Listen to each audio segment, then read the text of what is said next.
Social media के मेरे दोस्तों, आपको सादर नमस्कार। कोई भी भवन बनाने वाला शिल्पी ईदगाह और मंदिर का निर्माण कर सकता है, इसमें आश्चर्य जैसी कोई बात नहीं है। दोनों ही इमारतें ईंट, गारे आदि से बनाई जाती हैं, लेकिन मैं जिस शिल्पी की बात कर रहा हूं वह इसलिए अनूठा और अद्वितीय है कि वह जिस शिद्दत के साथ ईदगाह में नमाज पढ़ता है, खुदा की इबादत करता है, उतनी ही श्रद्धा उसके मन में कृष्ण कन्हैया के लिए भी है। वह कृष्ण कन्हैया की मूर्ति पूजा भी करता है। वह भारत की गंगा जमनी तहजीब का पहरेदार है। इतना ही नहीं, उसमें सरकारों के खिलाफ बोलने का साहस भी है। यह शिल्पी ब्रिटिश शासन में पैदा हुआ था और इसी हुकूमत में उसने परलोक के लिए गमन भी किया था। अंग्रेजी सरकार के अंग्रेज भी इससे घबराते थे और आज के राजनेता भी इस शिल्पी से खुश नहीं रहते। दोस्तों, इसके बनाए गए ईदगाह और मंदिर आज भी ज्यों की त्यों मौजूद हैं। सरकारें कितना भी चाहें, इन पर बुलडोजर नहीं चला सकती। मूल रूप से यह शख्स शिल्पी ही था, लेकिन इसकी नजर समाज में चारों ओर दौड़ती रहती थी। यह धन कुबेरों की मक्कारियों को भी जानता था और गरीबों के शोषण को भी। किसानों के लिए तो इस शिल्पी का हृदय रोता था। इसकी नजर अंग्रेज सरकार में व्याप्त भ्रष्टाचार और रिश्वत पर भी रहती थी।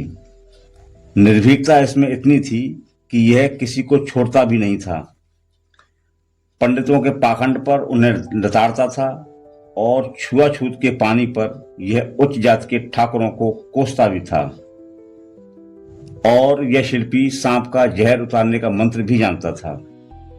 तो दोस्तों, आप इस शिल्पी का नाम और काम जरूर जानना चाहेंगे। इसके काम के बारे में तो मैं थोड़ी ही चर्चा कर पाऊंगा, क्योंकि काम की समग्र चर्चा कर पाना मेरी हैसियत के बाहर की बात है। हाँ, नाम मैं आपको बता देता हूं। आज साल 2025 की 31 जुलाई है। आज की तारीख इस शिल्पी की जन्मतिथि है और इसका बड़ा ही प्रेममयी नाम है मुंशी प्रेमचंद।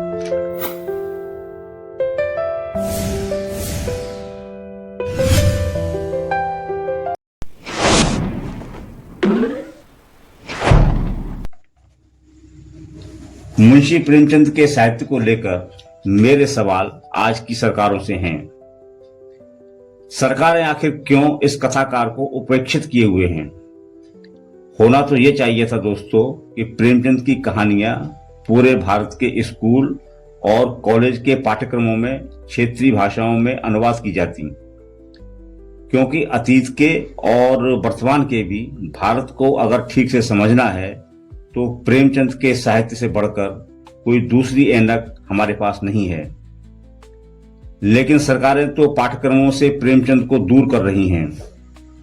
दक्षिणपंथी सरकारें और दक्षिणपंथी लोग इस अमर कथाकार को वामपंथ की चादर उड़ाने की कोशिश भी करते रहते हैं।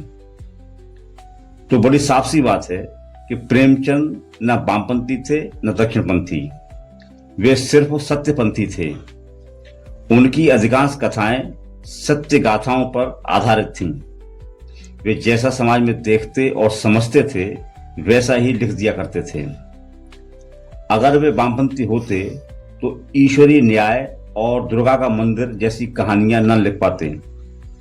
कोई भी वामपंथी परमात्मा में ऐसी गहरी आस्था नहीं रख सकता जैसी प्रेमचंद ने इन कहानियों में व्यक्त की है।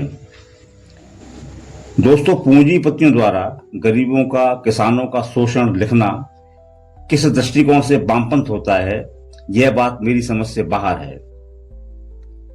आज भारत में कुकुरमुत्तों की तरह जिस तरह कथावाचक फैले हुए हैं, उन सारे कथावाचकों पर यह एक कथाकार भारी पड़ता है। कथावाचक लोगों को सिखाते हैं, बताते हैं कि सारे रिश्ते नाते झूठे हैं। तो प्रेमचंद कहते हैं कि यह जगत रिश्तों से ही बनता है, रिश्ते झूठे नहीं सत्य होते हैं। कहानी ईदगाह और दूसरी कहानी मंदिर में प्रेमचंद इंसानी रिश्तों की मजबूती को स्थापित भी करते हैं। 5-6 साल का छोटा बालक हामिद, जो कि बिन माँ बाप का है, उसकी दादी अमीना उसे कितनी गरीबी में और कितनी शिद्दत से पालती है, यह रिश्तों की सत्यता की बनावट है। ईद के मेले में से हामिद अपनी कुल जमा पूंजी 3 पैसे का चिमटा खरीदकर दादी को देता है, तो यह रिश्तों को लोहे की तरह मजबूत करता है। इसी तरह कहानी मंदिर में सुखिया अपने बेटे जियावन के लिए धर्म के पाखंडी गुलामों से लड़ते लड़ते अपने प्राण त्याग देती है। तो इससे यह सिद्ध होता है कि इस संसार में रिश्ते परमात्मा की तरह सत्य हैं। तभी तो इस कहानी में प्रेमचंद ने लिखा, मात्र प्रेम तुझे धन्य है। संसार में और जो कुछ है वह मिथ्या है, निस्सार है। मात्र प्रेम ही सत्य है, अक्षय है, अनश्वर है। इसी कहानी में वो ये भी लिखते हैं, माता तू धन्य है, तुझ जैसी निष्ठा, तुझ जैसी श्रद्धा, तुझ जैसा विश्वास देवताओं को भी दुर्लभ है। दोस्तों, प्रेमचंद यह भी 100% सच ही कहते हैं कि पहाड़ों की कंदराओं में बैठकर तप कर लेना सहज है, किंतु परिवार में रहकर धीरज बनाए रखना सबके वश की बात नहीं। जहां कथावाचक आम आदमी को आशावादी होने पर अपराधी बताने लगते हैं, तो वहीं हमारे अमर कहानीकार प्रेमचंद कहते हैं कि आशा उत्साह की जननी है, आशा में तेज है, बल है, जीवन है। आशा ही संसार की संचालक शक्ति है। अच्छा दोस्तों, सरकारें प्रेमचंद से क्यों विमुख हैं, यह तो खैर समझा जा सकता है। धार्मिक कथावाचक प्रेमचंद से इसलिए दूर भागते हैं कि इनसे उनका धंधा बंद होता है, उनके पाखंड उजागर होते हैं। लेकिन कथित तौर पर साहित्यकार का चोला ओढ़े हुए कुमार विश्वास की प्रेमचंद से क्या नाराजगी है, यह सवाल मेरा कुमार विश्वास से है। आजकल वे पौराणिक कथाओं को सुनाने लगे हैं। इन पौराणिक कथाओं का न तो कोई सार है, न कोई मतलब। कुमार विश्वास अगर वाकई में साहित्यकार हैं, तो उन्हें आज की पीढ़ी को प्रेमचंद की कहानियां सुनानी और उनका सार बताना चाहिए। उन्हें बताना चाहिए कि किस तरह होली के मरने पर धनिया अपनी एक दिन की मजदूरी 20 आने पंडित दाता दीन को देकर अपने पति का गोदान कराती है। कुमार विश्वास को बताना चाहिए ठाकुर के कुएं के बारे में, पूस की रात के बारे में, सवासेर गेहूं के बारे में, सदगति के बारे में, रिश्वत और ईमानदारी की ताकतों को रेखांकित करते हुए नमक के दरोगा के बारे में। ऐसी तमाम कहानियों को बताते हुए कुमार विश्वास युवा पीढ़ी को प्रेरित और संस्कारित कर सकते हैं, मगर वो ऐसा करेंगे नहीं, क्योंकि उन्हें भी धंधे का चस्का लग चुका है और धंधा धर्म के पाखंड में ही है। बहरहाल दोस्तों, आप जरूर मुंशी प्रेमचंद को पढ़ते रहिए। इनकी कहानियां आपके मनुष्य होने में बहुत मदद करेंगी, सहायता करेंगी। इस चर्चा में बस इतना ही दोस्तों। आज जयंती पर मैं हृदय से ईदगाह और मंदिर के इस महान शिल्पी का स्मरण कर रहा हूं और कृतज्ञता के साथ इन्हें श्रद्धांजलि भी अर्पित कर रहा हूं।